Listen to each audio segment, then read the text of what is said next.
আল্লামা নাসিরউদ্দিন আলবানী রহমাতুল্লাহি আলাইহি তেনার একটা হাদিসের কিতাব সিলসিলাতুস সহিহা, এই হাদিসের কিতাবে আমি দেখেছি আল্লাহর নবী জনাবে মুহাম্মদুর রাসূলুল্লাহ সাল্লাল্লাহু আলাইহি সাল্লাম তিনি বলছেন,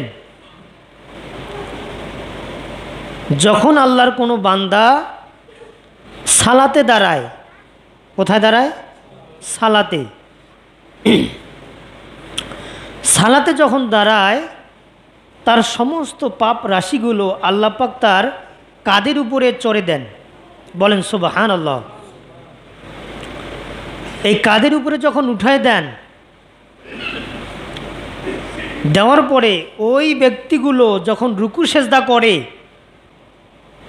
তখন আল্লাহ পাক রব্বুল আলামিন কি করেন, তার গুনাহগুলো রুকুতে যাইতে সেজদায় যাইতে সবগুলো আস্তে আস্তে ঝরে পড়ে যায় তথা গুনাহ মাফ হয়ে যায়। বলেন সুবহানাল্লাহ।